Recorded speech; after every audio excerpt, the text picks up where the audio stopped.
યાત્રાધામ અંબાજીના જનરલ હોસ્પિટલને 50 બેડથી વધારીને સરકારે 100 બેડની મંજૂરી આપીને અપગ્રેડ કરી દેવામાં આવી છે। અંબાજી આસપાસમાં કોઈ અન્ય મોટી હોસ્પિટલ નથી અને ઓપીડીની સંખ્યા તેમજ પ્રસૂતાની સંખ્યા પણ દિન પ્રતિદિન વધતી જતી હતી।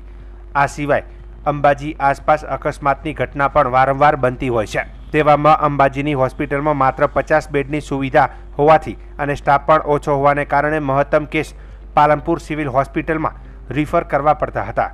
તેને લઈને સરકારને કરાયેલી સબળ રજૂઆતને પગલે અંબાજીની હોસ્પિટલને અપગ્રેડ કરીને 100 બેડની કરવામાં આવી છે। આ સાથે જ ડાયાલિસિસ જેવી સુવિધાઓમાં પણ વધારો કરાયો છે।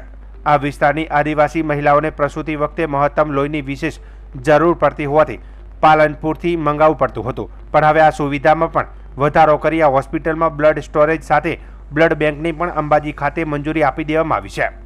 ખાસ કરીને અંબાજી હોસ્પિટલમાં પાલનપુરની પેથાણી વોલેન્ટરી બ્લડ બેંક સંયુક્તપણે આજે યોજાયેલા બ્લડ ડોનેશન કેમ્પમાં હોસ્પિટલના સ્ટાફ, ગ્રામજનો સહિત અનેક લોકોએ બ્લડ ડોનેશન કેમ્પમાં ભાગ લઈ રક્તદાન કર્યું હતું અને હવે 100 બેડની હોસ્પિટલ કરાતા નિષ્ણાત તબીબો સહિત સ્ટાફમાં પણ વધારો થશે।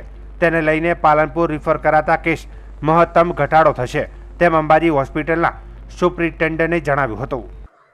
આદ્યશક્તિ જનરલ હોસ્પિટલ અંબાજી જે આજુબાજુના વિસ્તાર તેમજ ટ્રાઇબલના વિસ્તાર માટે અહીંયા દર્દીઓ માટે આશીર્વાદ સ્વરૂપ સમાન હતી અને આ હોસ્પિટલ જે 50 બેડમાં હતી, પરંતુ તે ઓપીડી, આઈપીડી, ડિલિવરી તેમજ ઓપરેશનની સંખ્યામાં વધારાને કારણે અમે લોકો અને જે સરકારના બેડ ઓક્યુપન્સી રેટ હોય એમાં વધારો થવાના કારણે સરકારે તેની 50 બેડમાંથી 100 બેડની મંજૂરી આપવામાં આવી હતી।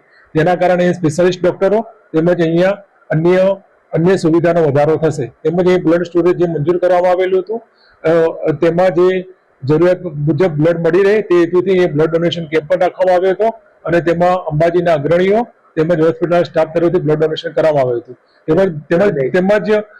તેમજ પ્રસૂતાઓ તેમજ ઓપરેશન વાળા દર્દીઓને જે લોહીનો અહીંયા પૂરતો જથ્થો મળી રહે તે માટે સરકારશ્રી દ્વારા બ્લડ બેંક પણ મંજૂર કરવામાં આવી છે। તેમજ ભવિષ્યમાં એસએનસી અને ડાયાલિસિસની પણ સેવાનો લાભ મળે તે પ્રમાણે અહીંયા વ્યવસ્થા કરવા માટે આવી છે।